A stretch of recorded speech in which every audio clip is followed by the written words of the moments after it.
Jaya Radha Madhava Kunja Bihari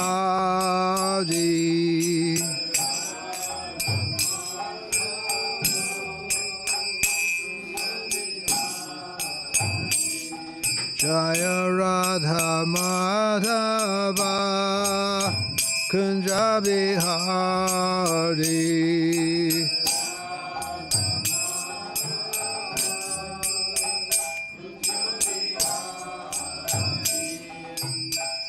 Gopi Janabalabha Girivanadhari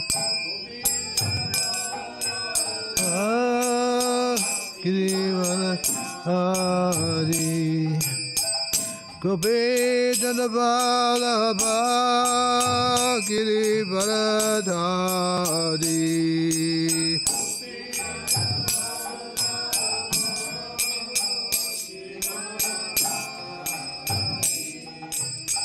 Yasodanandana Braja Janaranjana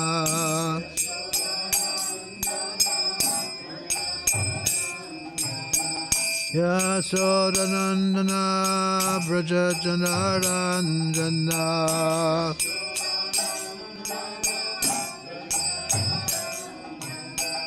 Jamunatira Vanachari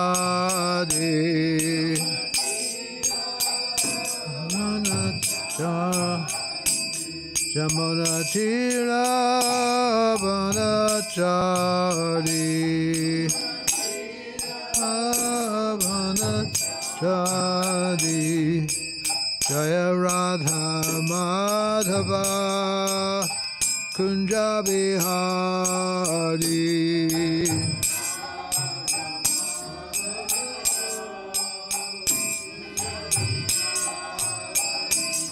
Jaya Radha Madhava Kunja Bihari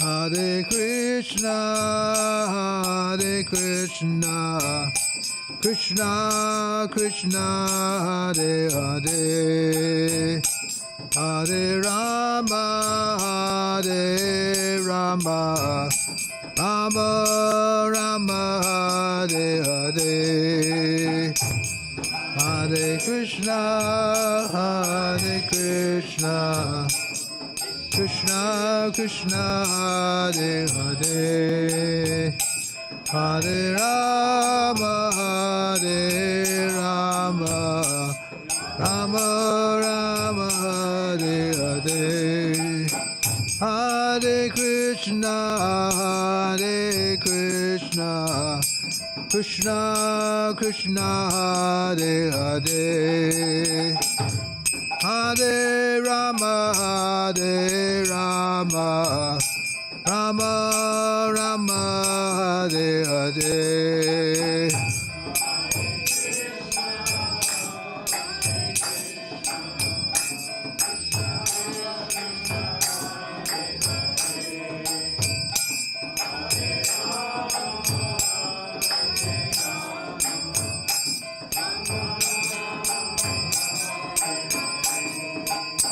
Hare Krishna, Hare Krishna, Krishna Krishna, Hare Hare, Hare Rama, Hare Rama, Rama Rama, Hare Hare.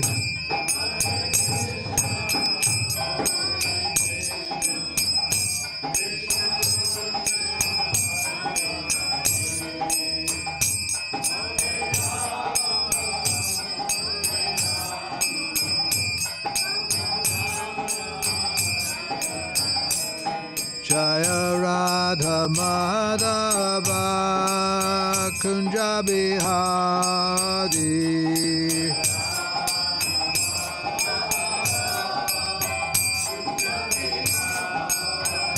Jaya Radha Madhava Kunja Bihari.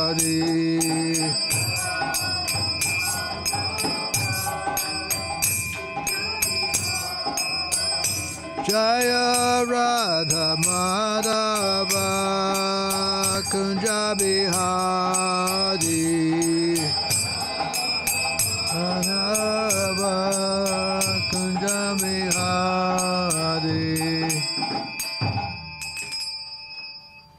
Om Vishnu Padaya Krishna Vasaya Bhutale Srimati Bhaktivedanta Swamini Dinamani Namaste Saraswati Devi Gaurvani Pracharne Nirvasesha Srindivale Pashadale Satarne.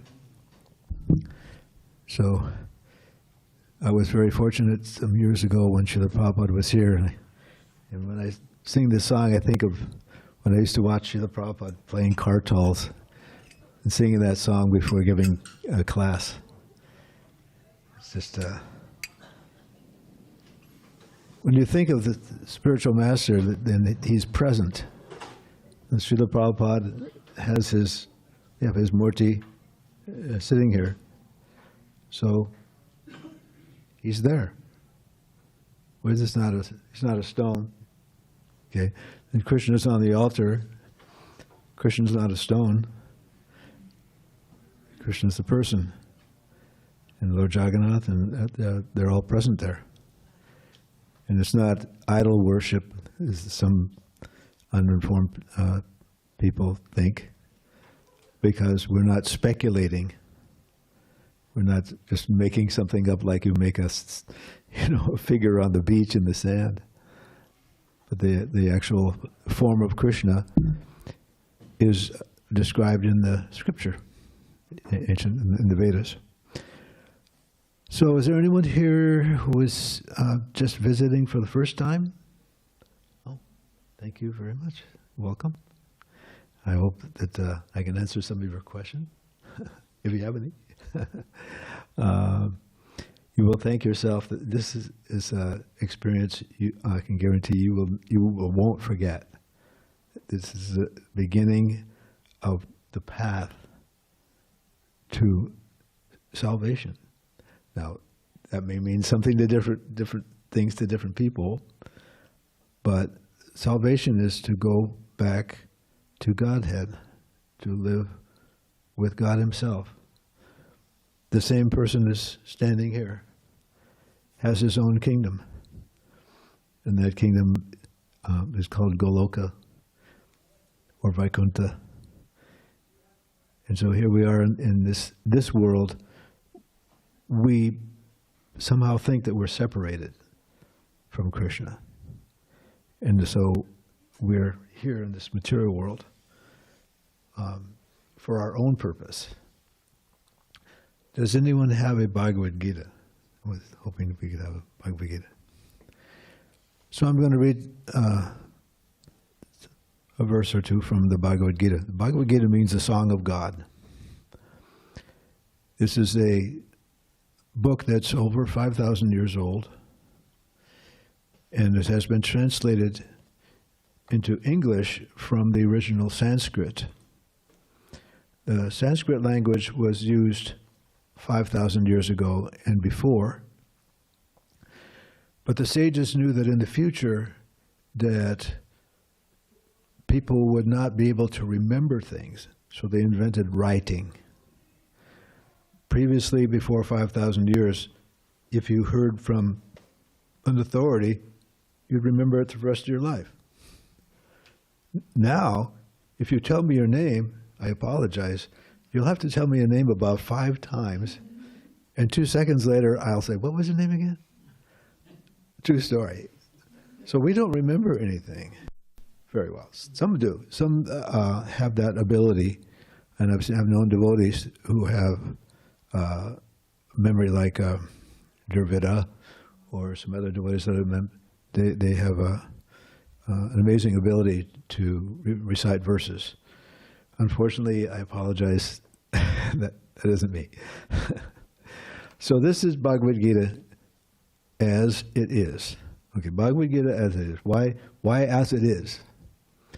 Because there are many different translations of Bhagavad Gita from this ancient Sanskrit language. It's a dead language. And very few people understand it. In some universities, they do have a Sanskrit department where they can read Sanskrit. It takes about 12 years to learn the grammar. So, not so easy to learn it in its entirety. But fortunately, by Krishna's grace, our spiritual master, Srila Prabhupada, came to America and translated Bhagavad Gita as it is into English for us. Actually, he had translated it and written the whole thing, and the manuscript was stolen. You can imagine. Okay. So Bhagavad Gita as it is, called the Song of God. So anywhere you read, it doesn't really matter because it's all in the absolute platform. Okay. When God speaks, it transcends, it supersedes anything else. Okay. The bottom line, the buck stops here. Okay. So there are many different types of religions, there are different kinds of paths, spiritual paths or even material paths. The Bhagavad Gita is kind of like, I'm going to say, the Cliff Notes version of the most important parts of the Vedas. Okay. Has anyone not heard of the Vedas? Okay. Ayurveda, you've heard of Ayurveda? You know that? Okay. Ayurveda is a medical science from the Vedic scriptures. Just imagine the downtown library. Okay. If you go downtown, I don't know if it's still there. I haven't been there for a long time. There's a lot of books about every different kind of subject you can possibly imagine. Pick anything out of a hat. But you're probably not going to have time to read all the books. Okay. Maybe you have something you want to do some research on, so you narrow your focus. Okay, maybe you want to study some engineering or whatever subject, botany, whatever kind of subject you're looking for. But above all, there is something that is quintessentially important to understand. And unfortunately, in this age, we're not really that interested. And that is who we are, and where we came from, and where we're going. We're too busy enjoying. Would you want to watch the outtakes and the bloopers and the things before you see the movie? Nope. Do you want to watch how they made the movie? Nope. You want to know all the details, the editing and the gathering of money to make the newest blockbuster or whatever. You don't want to know all the details because you want to enjoy the movie. So in this world, there's an infrastructure. There's demigods that observe us like we observe ants. And these demigods control all kinds of things in this universe, including our bodies. But we don't want to know that. We want to think I'm independent. Because that's why we're here. We want to be independent of God. Okay, that's our mistake. Okay, so Krishna came 5,000 years ago, and this particular book is just one small section of an epic series called the Mahabharata. Okay, and this is just a small section of what's in the Vedas. Okay, so 5,000 years ago, there was a battle, a huge, humongous world war. I think in the World War II, I think it was like 50 million, something like that. Anybody know how many people died? More like 70. Was that? More like 70. 70 million. Okay. In this epic battle, which lasted 18 days, 640 million soldiers died. But the battle was not waged in cities and towns, and it was way out in the middle of nowhere. Just imagine like the cornfields in Iowa or whatever, okay? Big, huge field, but it was only soldiers, okay? There wasn't, the general population was not present, okay? Just before the battle was to begin, this book, it was actually a conversation between Krishna and his friend Arjuna, who happened to be the greatest warrior of the time.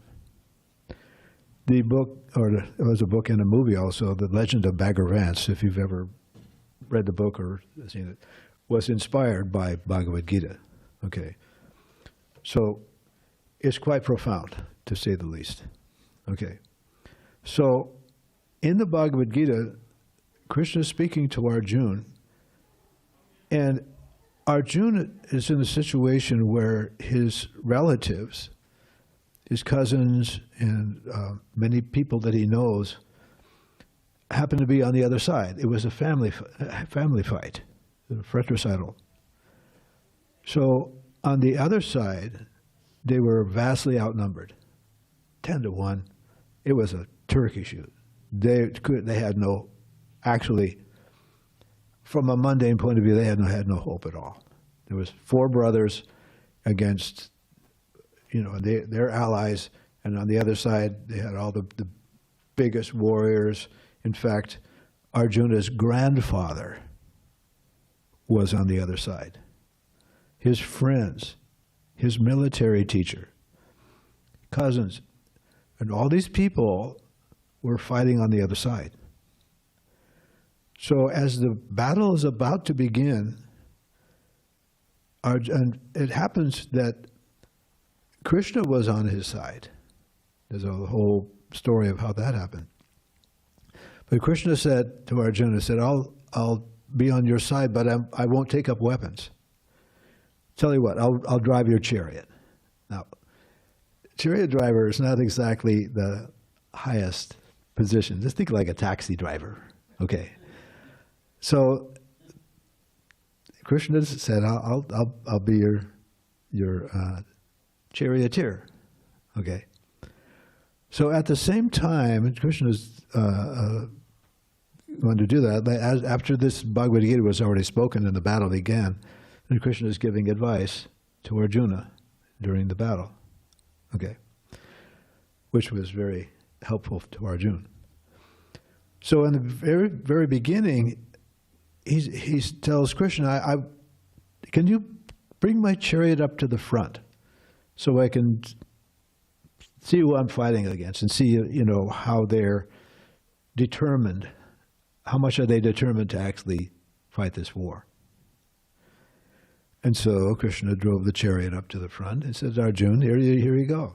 Now here's your grandfather, here's your teacher, and your friends and everything. And Arjuna is looking down and goes, I don't think I can do this. And he started coming up with these good ideas why he shouldn't fight. Well, if I kill them, their wives will be unprotected. They'll have perhaps become polluted, have unwanted children. It's going to destroy the society. And who are we going to enjoy with when the thing is over? If we kill all of our friends and everything, well, how are we going to enjoy? And anything that we gain out of this, our spoils will be tainted with blood. Why are we doing this? And actually, Prabhupada says that Arjuna was actually crying. Arjuna is like, I can't do this. In fact, at the outset, he said, I'm not doing it. And he put down his arrows and he sat down. And I said, Krishna, I will not fight. So, you can imagine, you have millions and millions of soldiers lined up. And the battle's about to begin, and the premier warrior of the whole thing is decided, well, I'm not going to do it. I can't. So, But he realized that I'm not in my right state of mind. So, all right, Krishna, forget that we're friends. I accept you as my spiritual master now. I am now your disciple. Please tell me, what should I do? So that's the beginning of the Bhagavad Gita. Okay, the Song of God. And Krishna starts off by telling Arjuna, Arjuna, you're speaking like a learned man, but what you're saying, no learned man would say. And then Krishna starts talking about the soul, how the soul can't be killed. So even though, Arjuna, you may be thinking I'm going to kill these people, they can't be killed because they are not the body, they are the soul. So what's actually happening is that Krishna has made this arrangement that Arjuna is bewildered. Actually, Arjuna already knew these things. But somehow, due to the circumstances, he was thinking that I don't want to fight this war because I've got some skin in the game and I don't want to lose, my position here. So Krishna is straightening him out. And this conversation was not just meant for Arjuna, but for us. Here, today, tonight, sitting here. This is quintessential knowledge that we all need to know. This is the wonder of the Bhagavad Gita. Krishna is speaking to Arjuna, but it's meant for us, those who are sitting here. Okay. So text 11, this is chapter 2. After Arjuna decided he wasn't going to fight, okay, at that time Krishna, smiling in the midst of both the armies, spoke the following words to the grief-stricken Arjuna. The Supreme Personality of Godhead said, while speaking learned words, you are mourning for that which is not worthy of grief. Those who are wise lament neither for the living nor the dead. Never was there a time when I did not exist, nor you, nor all these kings, all these different warriors, they're all kings, nor in the future shall any of us cease to be. So Krishna is describing the truth of the soul, the person that we are. Our body and our soul, it's not that we have a soul, we are the soul. It's not like I'm a car and I have a driver. I'm a driver and I have a car. So we are the driver of the body, which is like a vehicle. Okay? So then Krishna goes on. He says, as the embodied soul continually passes in this body from boyhood to youth to old age, the soul similarly passes into another body at death. A sober person is not bewildered by such a change. Okay? And then he goes on describing the soul. Okay, that which provides the entire body you should know to be indestructible. No one is able to destroy the imperishable soul. The material body of the indestructible, immeasurable, and eternal living entity is sure to come to an end. Therefore, fight, O descendant of Bharata. Neither he who thinks the living entity is the slayer, nor who thinks it is slain, is in knowledge, for the self slays not, nor is slain. For the soul there is neither birth nor death at any time. He has not come into being, he does not come into being, and will not come into being. He is unborn, eternal, ever-existing, and primeval. He is not slain when the body is slain. O Arjuna, Partha, how can a person who knows the soul is indestructible, eternal, unborn, and immutable kill anyone, or cause anyone to kill? As a person puts on new garments, giving up old ones, the soul similarly accepts new material bodies, giving up the old and useless ones. Okay? The soul can never be cut into pieces by any weapon, nor burned by fire, nor moistened by water, nor withered by the wind. This individual soul is unbreakable and insoluble and can be neither burned nor dried. He is everlasting, present everywhere, unchangeable, immovable, and eternally the same. It is said the soul is invisible, inconceivable, and immutable. Knowing this, you should not grieve for the body. If, however, you think that the soul will always be born to die forever, then you still have no reason to lament, O mighty armed. One who takes birth is sure to die, and after death one is sure to take birth again. Therefore, in the unavoidable discharge of your duty, you should not lament. So, and he goes on from there. The Bhagavad Gita talks about a lot of different paths, different kinds of dharma or duty, and things that we think that we should do, a certain path, a certain mode of operation, modus operandi, I guess they call it. But as we identify, whatever we identify with, then that sort of defines what we're going to do. So if you identify as an American, or a Russian, or an Indian, or whatever it may be, we will act according to that conception. Maybe there's some war, so we sign up for the draft, join the military, or something like that. If you're part of some group, then you identify with that, and you make decisions based on what you identify with. But Krishna is explaining here that in the end, we are all related to Krishna. And that's what Krishna consciousness is all about. That we have a relationship with Krishna. And that is our identity. And if you understand that, then you know what to do. Serve Krishna. It's like when you want to teach a soldier what to do, you tell him, put on the uniform. You'll figure it out real fast. Okay? People start shooting at you. So we are misunderstanding things in life. Without Krishna consciousness, we are misunderstanding the real point of life. Okay? And there's so many different religions. Okay? You have your Muslims, and then the Hindus, and then the Christians, and the Sufi, any number of different kinds of religion. Okay? Only God can make religion. For the same reason, the only entity that can create laws is the government. Right? You make up a law yourself, well, as long as you don't get caught.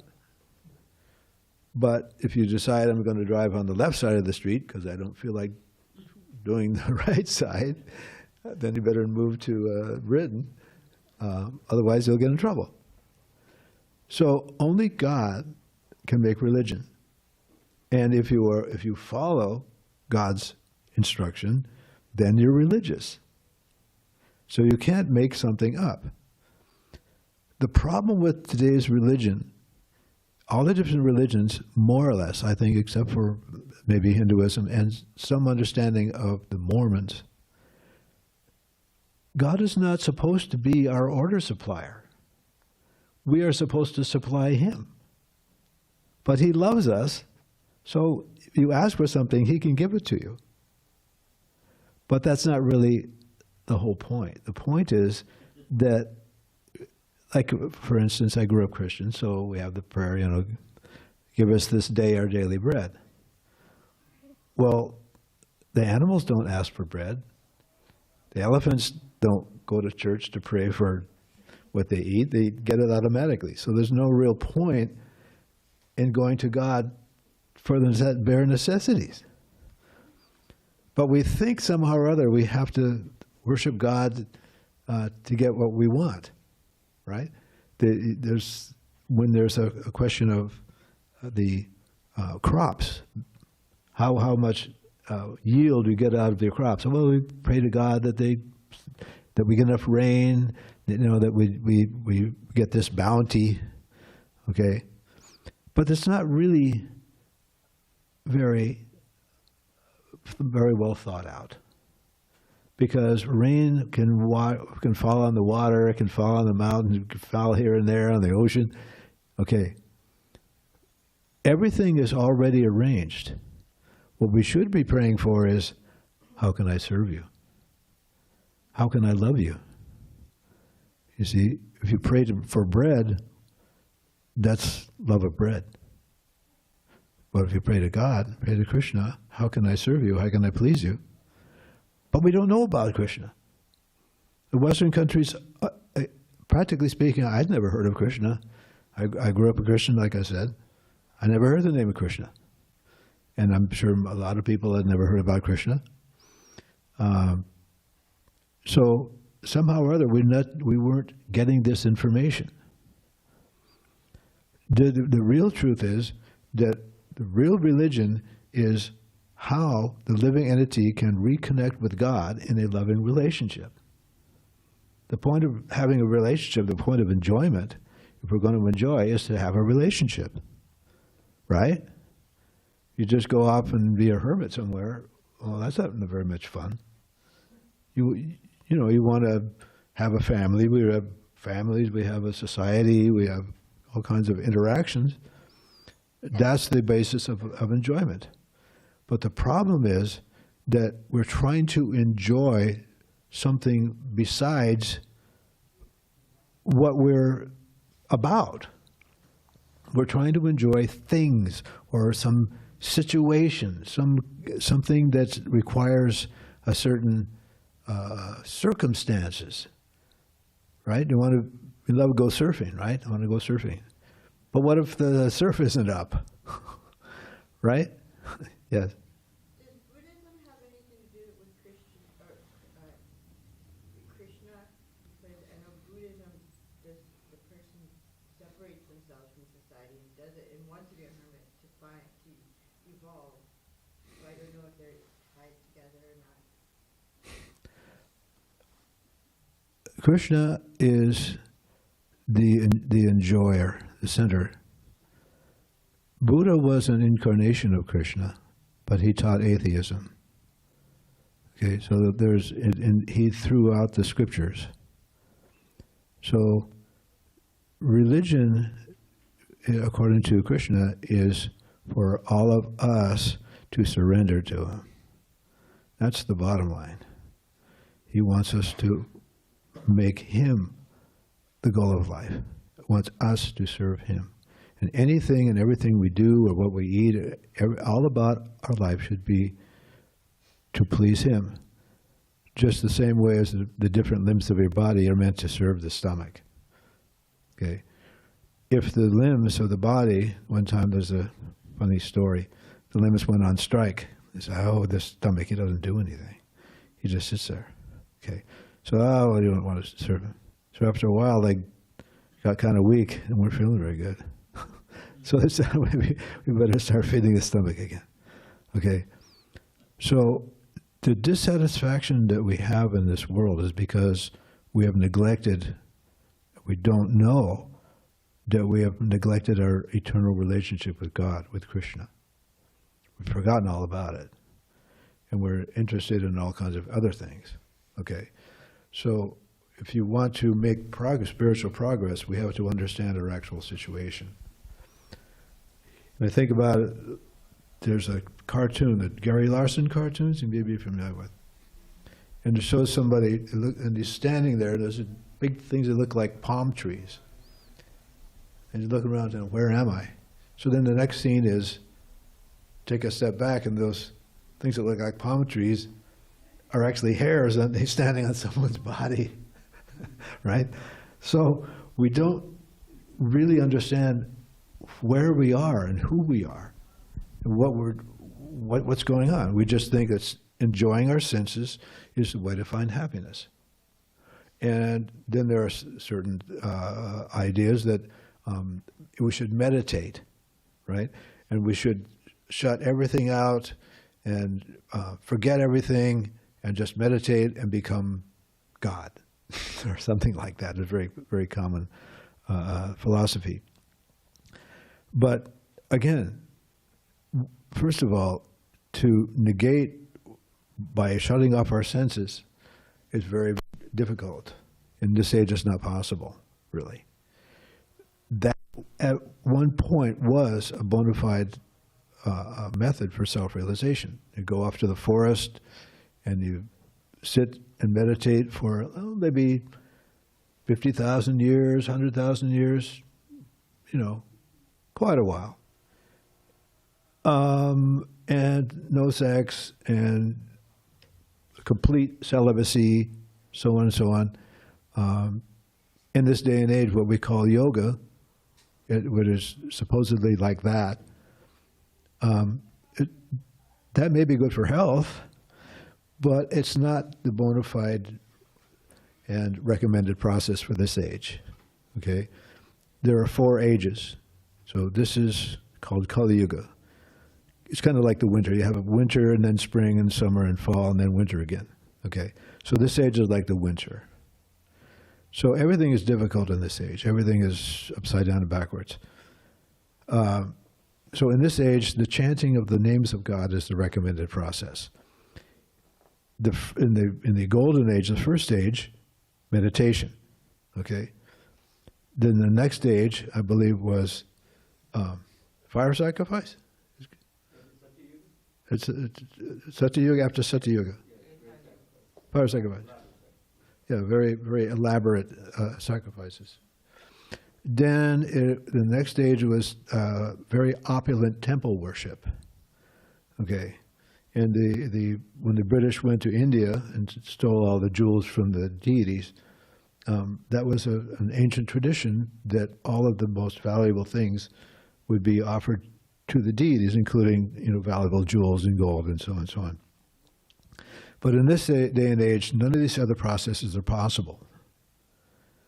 There may be some imitation, but in this age, the chanting of the Hare Krishna, names of God, is the recommended process. In fact, it said in this age, there is no other way. There's no other way. There is no other way than to chant the holy name, chant the holy name, chant the holy name. So we are following this process. Lord Chaitanya, if you look at the left altar door, you'll see 2 large figurines like this. The one on the right is Lord Chaitanya and his brother, Lord Nityananda. And Lord Chaitanya he inaugurated the chanting of the Hare Krishna mantra 500 years ago. So we're following his footsteps. It's a long story how that began. But this chanting is what the Hare Krishna movement is all about. It's not the Prabhupada movement. It's not a Hindu movement. It was started by Lord Chaitanya. And so in this age, actually the only thing you have to do is chant. But we're so distracted and our minds are so disturbed that it's not possible to chant 24 hours a day or so many hours a day. So we have various engagements to spread the chanting of Hare Krishna. We have deity worship. We cook offerings and we place on the altar. And Krishna, we invite Krishna to eat this nice food that we prepared. And after this lecture is over and the chanting is over, they'll be serving out food which was offered to Krishna. And that way there's a reciprocation. Just like we're saying that to reciprocate, you have some relationship. So relationships that we have with Krishna is eternal. Each one of us has an eternal relationship with Krishna. We've forgotten it. And we're so absorbed in our body and our body, whatever's related to our body, our friends and family and country and society and everything, okay, related to this body. But that kind of satisfaction is very fleeting and it's temporary. And we're very happy when someone comes into the world and very unhappy when the opposite happens. And one day we'll all face the final curtain and we will pass on. So what is it that passes? That's the real point. And you don't find this information, perhaps if you go to a parochial school or a religious institution, they might talk about the soul or whatever. But this is the most important subject. In the public schools, they will not even allow discussion of it. I understand why, because there's different religions and they may, have some conflict over it. But the point is that the very subject is the most important thing that there is in life. Okay? So, Krishna consciousness is complete. We can explain why, who we are, where we came from, and where we're going. Okay? When you leave this body, then where are you going to go? That's a question. And did we have a previous life? Is there reincarnation? I mean, we don't know anybody that died and came back, right?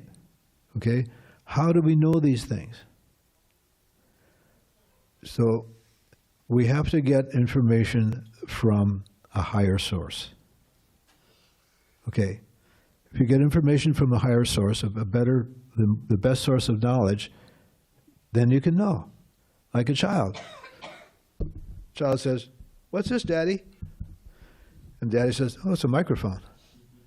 Okay? So the kid goes off and tells one of his friends, "Hey, this thing's a microphone." He doesn't know what it is, but he's repeating his father. So he's got the right information. So everything is based on this F-bomb called faith. F-A-I-T-H. You can't live without it. Okay? You have to believe someone. You have to accept someone as an authority. So if someone says I'm an authority, what gave them that authority? Right? How do you know? So we're getting information that has been coming down since the beginning of the creation. That's this Vedic knowledge, and we have some of it on this earth, and there are other planets, higher planets, where there is vastly more information. But what we understand is that the Vedas have been passed down since the beginning of the creation, from God himself. Just like you get a manual, you buy something, right? You have to get a little owner's manual or something like that to explain it, how to use it. It's not that we just arrive in this world and we just sort of make things up. That's the problem. We don't have this Vedic information. We're just making it up. We're winging it, right? What should I do? Well, I'll enjoy my senses, of course. Find something nice to eat, build a big house, whatever, okay? Because we are pleasure seekers. But unfortunately, we don't realize that the real pleasure of life comes, okay, and how cliched could it be, happiness comes from within. There's a deer called a musk deer. Have you ever heard of a musk deer? The musk deer has this gland in their body that exudes a nice fragrance. So the musk deer he loves that fragrance. He's telling, well, where's it coming from? So he'll jump around and go here and there, sniffing things. Where is it coming from? But it's coming from his own body. He doesn't realize it.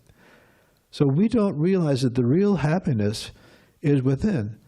But it's not that, like I say, if I'm just, I'm sitting and meditating. What they're actually meditating on is Vishnu, or God within the heart. Yoga means to connect with the Supreme. That's the relationship we need to nurture right there. Okay?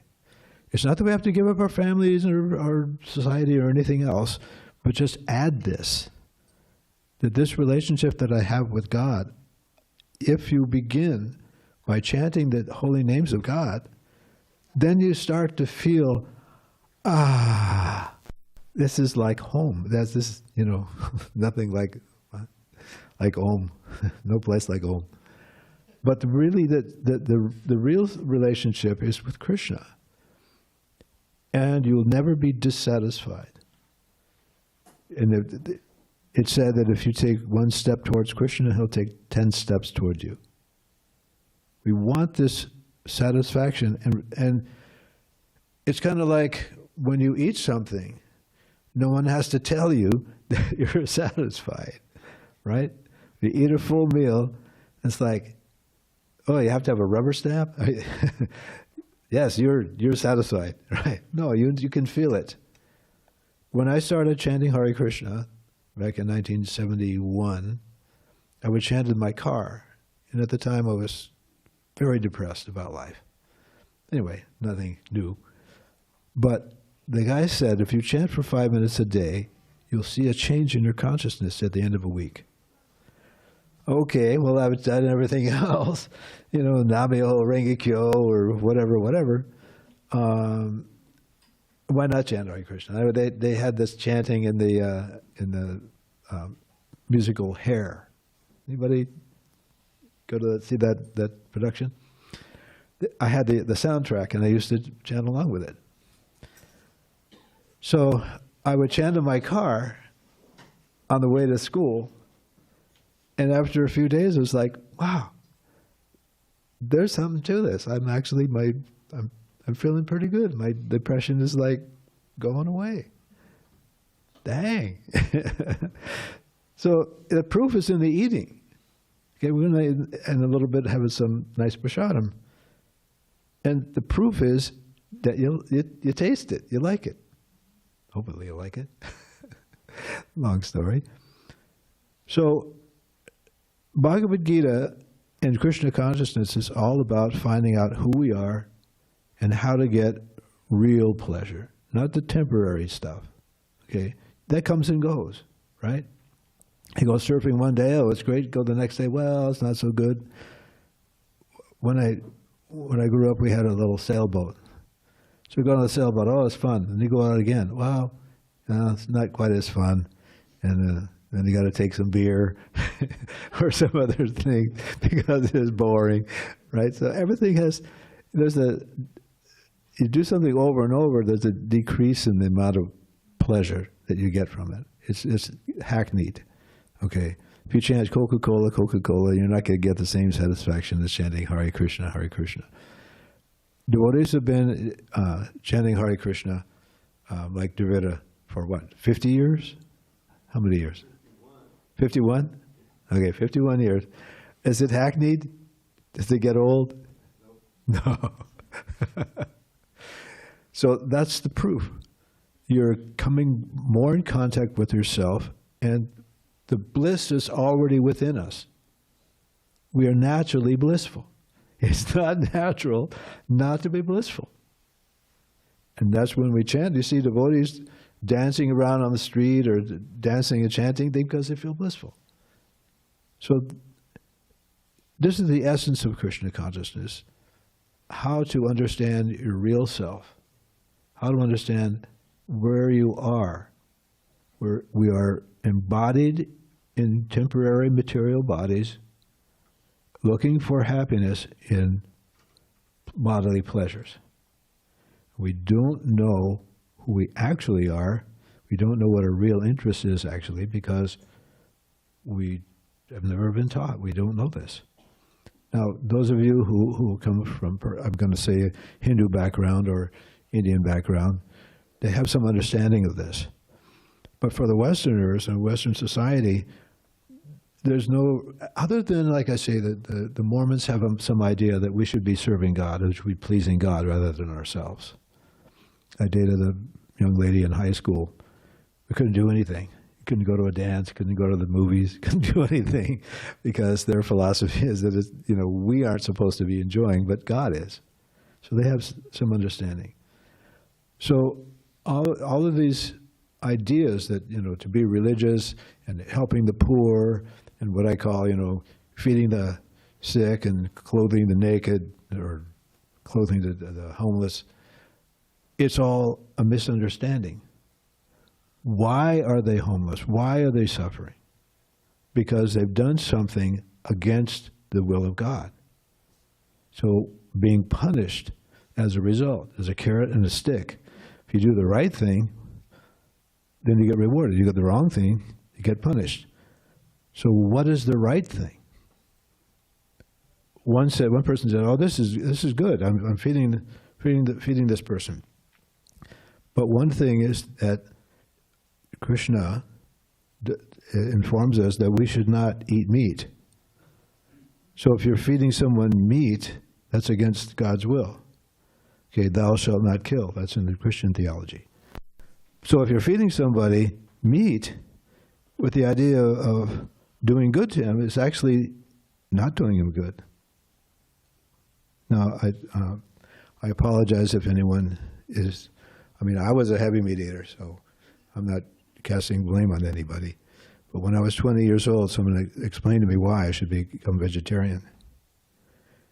I have not willingly eaten meat since that day.